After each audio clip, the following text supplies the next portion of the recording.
मेरा खुद का लिखा वो शेर है कि बंद करें अब हवाओं को बदनाम करना, बंद करें अब हवाओं को बदनाम करना, बग़ैर हवा कहाँ चिराग जलते हैं। नमस्कार, मैं हूं एस एस असहर और आप देख रहे हैं न्यूज़ फोर्स। और आज मैं हूं एक ऐसे शख्स के साथ में जो अभी पिछले हफ्ते ही मेरे ख्याल से एक हफ़्ता पहले की बात है, जब अतीक अहमद की हत्या हुई, उस वक्त उन्होंने नारा लगाया था अतीक अहमद के समर्थन में।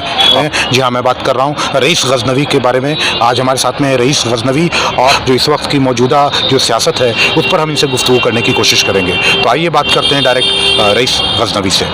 आप ये बताइए कि इस वक्त की जो मौजूदा पॉलिटिक्स है, जिस तरह से आपने नारे लगाए, चलिए वो बात तो आई गई, लेकिन जब पीसी किया था शाइस्ता परवीन ने, उन्होंने कहा था कि अखिलेश यादव ने उस्काया है योगी जी को, ऐसा आरोप था शाइस्ता परवीन का।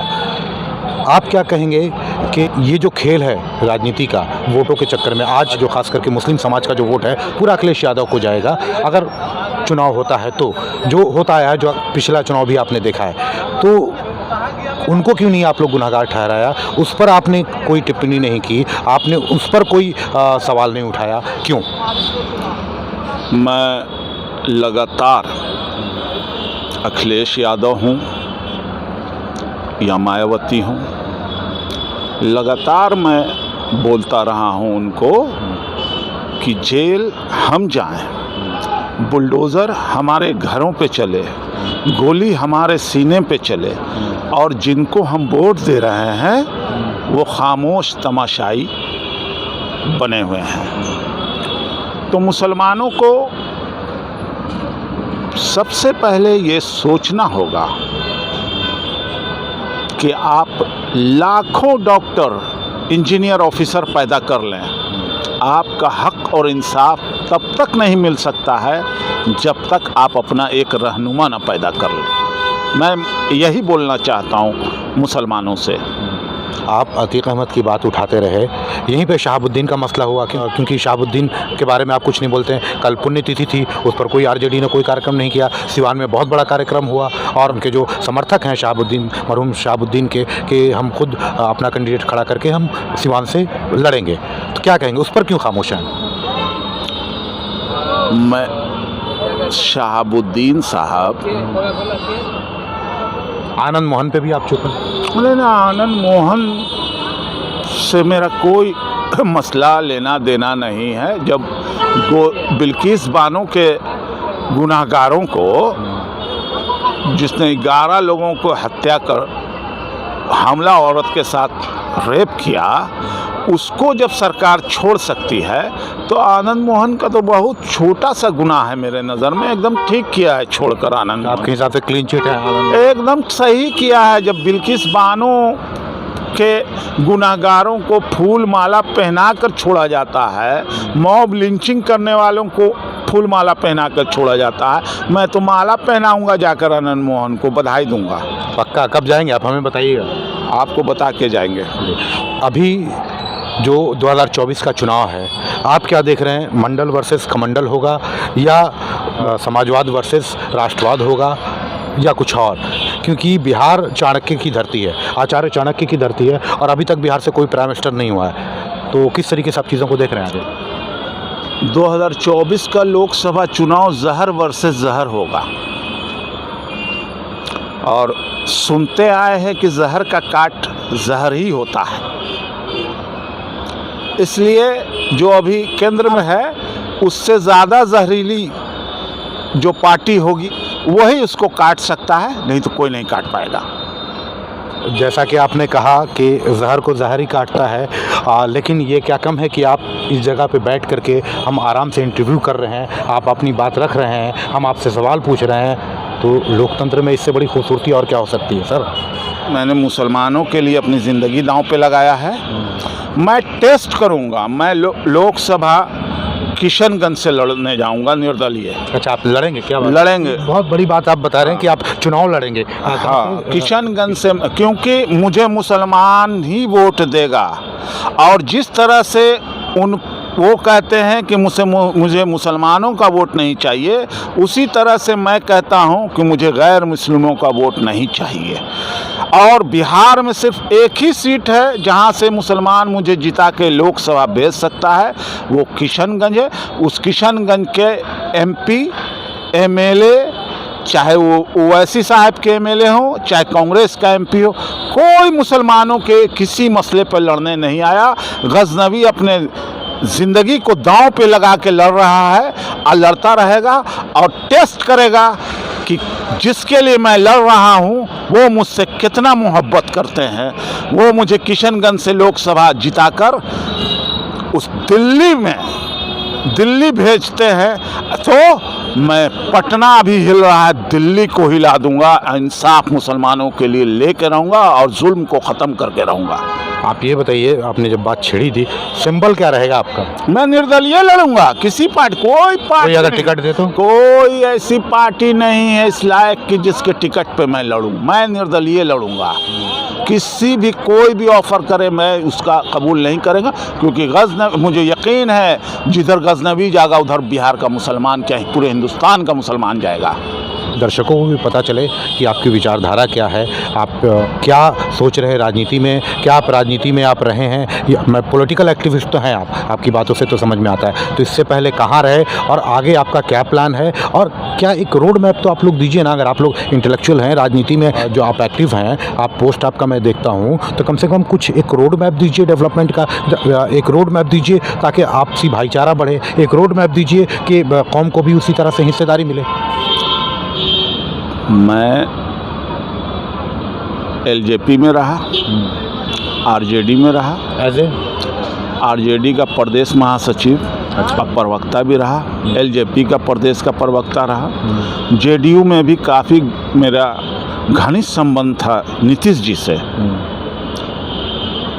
मैं इन सब पार्टी में रहा और मुसलमानों के हक और इंसाफ की आवाज़ जब मैंने उठाना शुरू किया पार्टी में तो इनको बर्दाश्त नहीं हुआ और मैंने वहीं पर जदयू से इस्तीफ़ा दे दिया।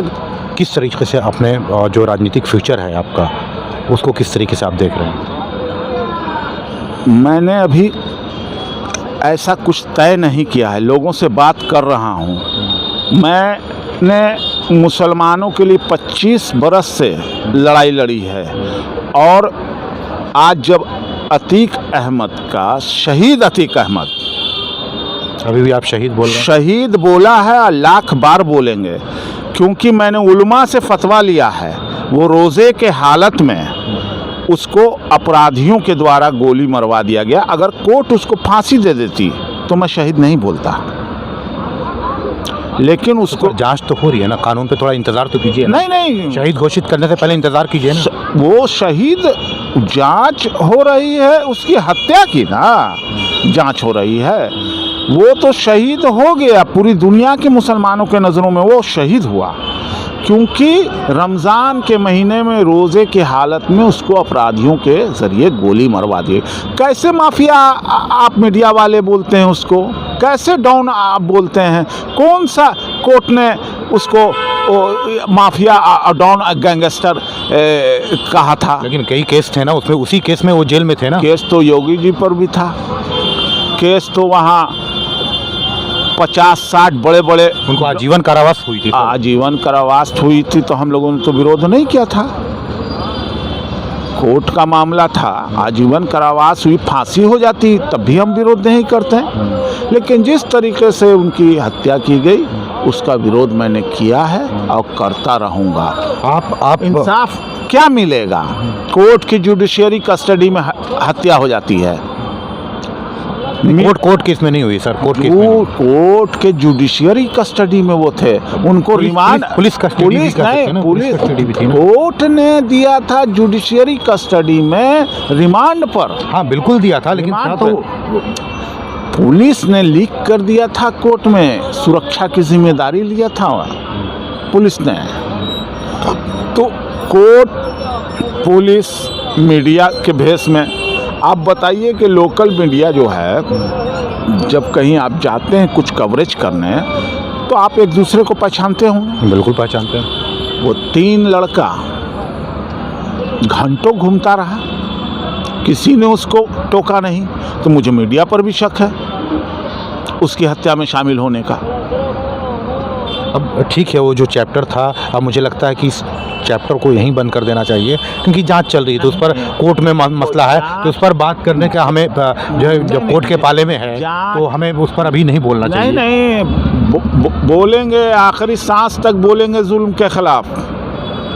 लेकिन जुल्म की बात कर रहे हैं आप, वंचितों, दलितों और भी बहुत सारे ऐसे समुदाय हैं जो, और हर समुदाय अगर देखा जाए तो जब भी वोट की ज़रूरत होती है तो समुदाय खुशहाल हो जाता है, जब वोट की ज़रूरत उस समुदाय से ख़त्म हो जाती है, पॉलिटिशियन की, राजनीतिकों की, तो वो समुदाय फिर वैसे ही हो जाता है, उस पर भी वैसे ही जुल्म होता है। तो एक समुदाय बताइए जिस पर जुल्म नहीं होता, सिर्फ मुसलमान ही क्यों?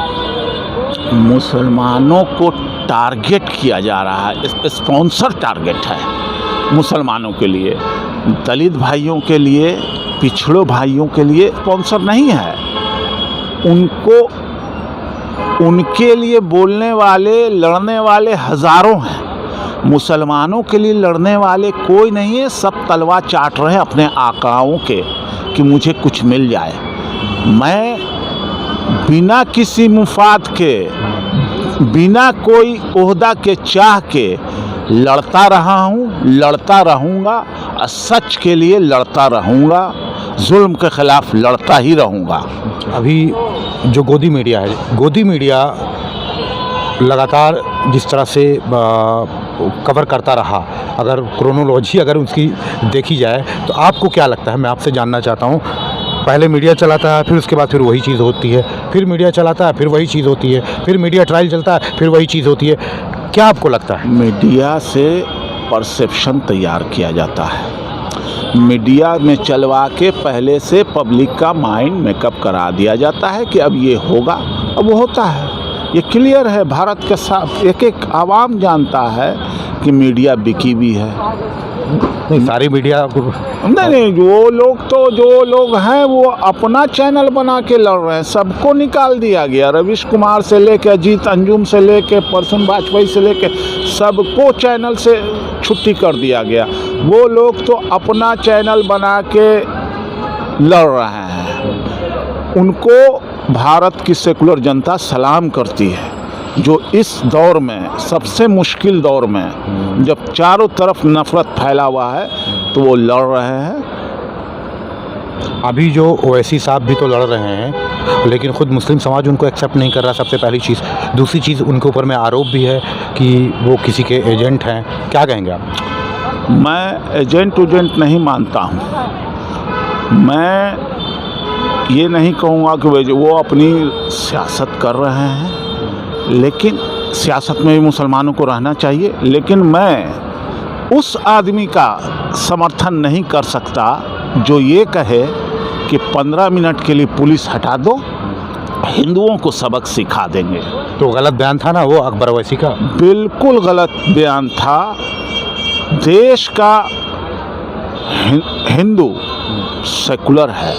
आज मोदी सरकार के ख़िलाफ़ लड़ने वाले 99% हिंदू हैं, चाहे वो रवीश कुमार हो, चाहे प्रसून वाजपेयी जी हों, चाहे आपको अभिषार शर्मा हैं, बहुत सारे हज़ारों हज़ार लोग जो हैं वो लड़ रहे हैं जो मोदी सरकार से, वो हिंदू ही हैं। हिंदू मुस्लिम की ये सब बात मैं मानता ही नहीं हूँ। ओवैसी साहब को अगर कोई एजेंट कहता है तो उनकी ज़बान जो है, वो उनकी जो टाइमिंग होती है ऐसी कि जिससे बीजेपी को फ़ायदा पहुंच जाए।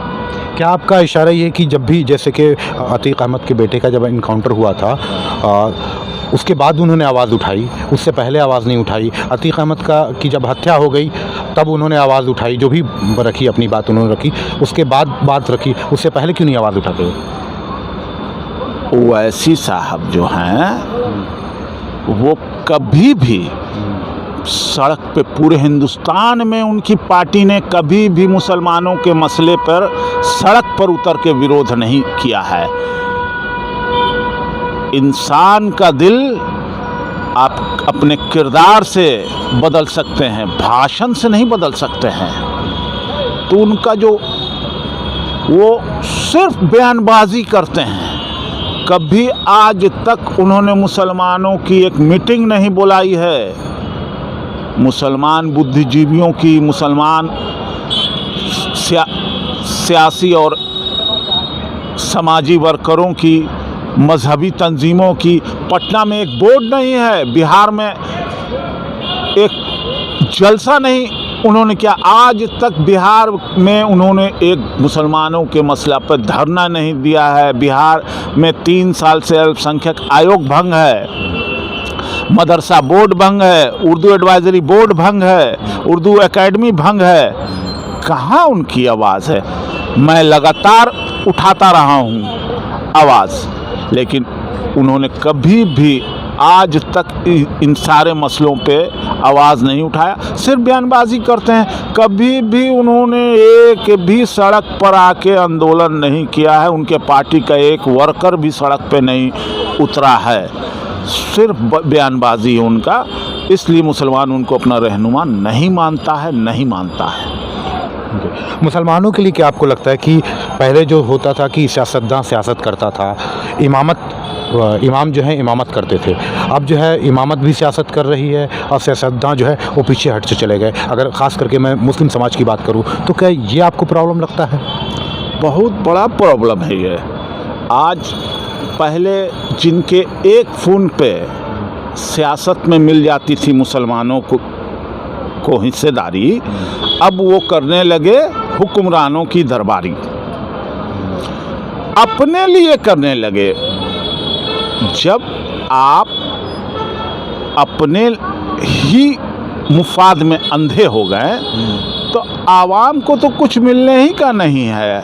आवाम को क्यों देंगे वो, जब वही उल्मा ए दीन, मजहबी तंजीम के लोग जब उनकी दरबारी खरना का प्रसाद खाने पहुंच जाते हैं उल्मा, और उनकी दरबारी खुद ओहदा ले लेते हैं, तो सियासतदानों को ओहदा कहाँ से मिलेगा? सियासतदानों को ओहदा नहीं मिल सकता है, क्योंकि सारे उल्मा, मजहबी तंजीमें खुद दरबारी कर रही हैं कि मुझे मिल जाए। और मुसलमान ये चीज़ समझ रहा है, मुसलमान ये चीज़ समझ रहा है कि ये टोपी और दाढ़ी की मार्केटिंग हो रही है और हम मुसलमानों को पहले इन्हीं से लड़ना होगा। चलिए, शुक्रिया आपका। ये थे रईस गजनवी। इन्होंने साफ कहा कि ये चुनाव लड़ेंगे, निर्दलीय लड़ेंगे, और दूसरी बात इन्होंने बहुत बेबाकी से अपनी राय रखी। और लेकिन एक चीज़ आपको भी समझना होगा, क्योंकि मसला सिर्फ मोहब्बत का नहीं है, मसला ये सियासत का है। ये आपको समझना बहुत ज़रूरी है। जब मसला सियासत का होता है तो सियासत से ही आप उस चीज़ को जीत सकते हैं। तो बहुत बहुत धन्यवाद, और न्यूज़ फोर्स देखते रहिए। ये एपिसोड कैसा लगा आप ज़रूर कमेंट करके बताइए, ताकि हम इनसे आगे सवाल पूछते रहें, और हम ज़रूर इनसे सवाल पूछेंगे। बहुत बहुत शुक्रिया आपका न्यूज़ फोर्स से बात करने के लिए। एस एस अतर, पटना, बिहार।